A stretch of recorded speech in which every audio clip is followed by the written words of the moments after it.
everyone, welcome back to the channel. My name's Reeves and I like to talk about movies amongst other things. And today we're going to go back to arguably my favorite film franchise, the MCU.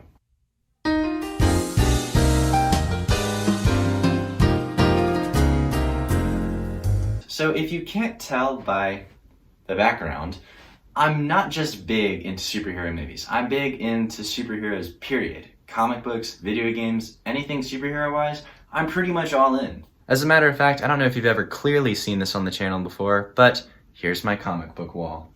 Today, I want to look at what is arguably one of my favorite MCU films, AntMan. Instead of just doing a normal movie review, taking a look at the film, what I liked and what I didn't, what works and what doesn't, in my opinion, I want to talk about a decision behind the scenes before the movie even, started, and that is, why Scott Lang? So if you're unfamiliar with Ant-Man in Marvel Comics, Ant-Man is actually Hank Pym. In 1962, when the Ant-Man character was created, it was Hank Pym who used the Pym particles and took on the identity of Ant-Man, eventually becoming Giant Man and solidifying himself as a pretty consistent character in the Marvel Universe, also a founding member of the Avengers.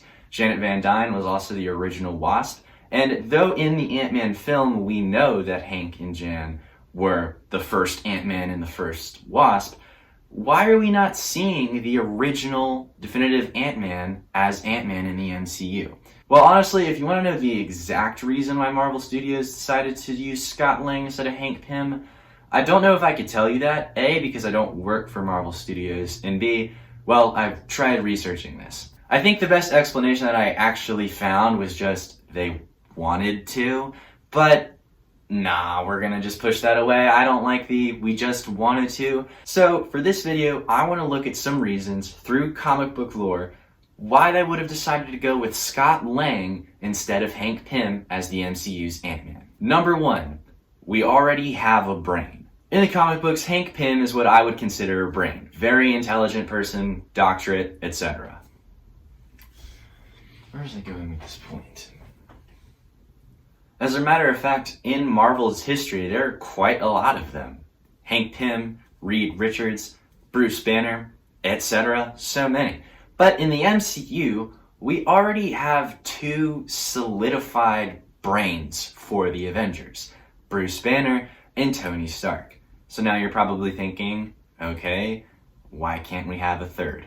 Well, that also kind of leads into another sub-point, and that is, in the comic books, Hank Pym is the creator of Ultron.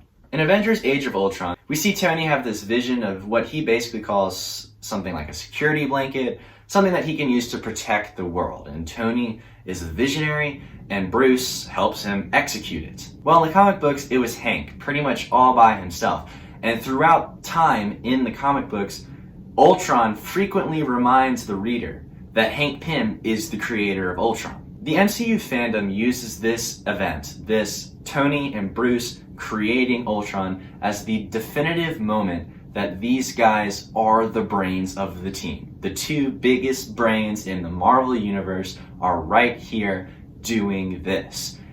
If we did this and then introduced the true creator of Ultron, comic book wise, in the next movie and another big brain, I feel like that would have just thrown a wrench into things. We've already established in this movie that Tony and Bruce are the biggest brains in the MCU, but the next movie you're going to tell me actually there was a third, and even though in the comic books he created Ultron, he actually didn't in the films, but could have done it maybe better or not, just as equally. Point is, in the films, we just already had brain characters established, so there wasn't really a need to throw in a third. Next, Hank Pym has a bit of a controversial storyline. This is going to take a little background to get to this point. Hank Pym creates the Pym particle, uses it to shrink down into Ant-Man. Eventually, he gains the powers of Giant Man and takes on that identity, though he can still shrink and use those powers. In Tales to Astonish issue number 69, at the end, Hank Pym actually retires from being Ant-Man Giant Man,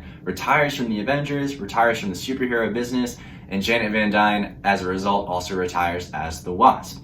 These two characters were inactive until Avengers issue 28 in 1966. Janet Van Dyne is abducted. This pulls Hank out of retirement, rejoining the Avengers and reusing the Giant Man powers but under a different name, Goliath. Quick explanation of the powers. When he was Giant Man, Hank Pym could really go anywhere between 6 feet and 12 feet. It's not very common for Giant Man to grow taller than 12 feet.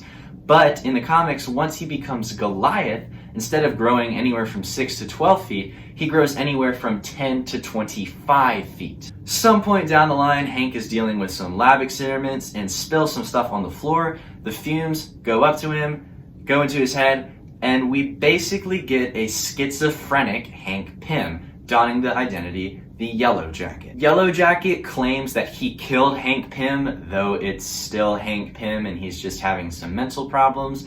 But Yellow Jacket goes on to marry Janet Van Dyne, something that Hank Pym never got the courage to do. He's an unbalanced character psychologically. We even have a panel of him hitting Janet, physically harming her. So what does all this mean? Basically, the character of Hank Pym has some darker stuff happen later on, and I could either see two things happening. One, we have some fans expecting, waiting for this to happen, to have these true Hank Pym events occur, and then we have some other fans who would rather not see that. And the last reason that I could think of is Marvel Studios likes to promote what is currently happening in Marvel Comics. So once Hank gets his mind back, gets it right from the Yellow Jacket, he ends up passing the mantle down to a man by the name of Scott Lang, the Scott Lang that we all know and love now, in 1979. And that was it. Hank was done. The new Ant-Man was Scott Lang going into the 80s.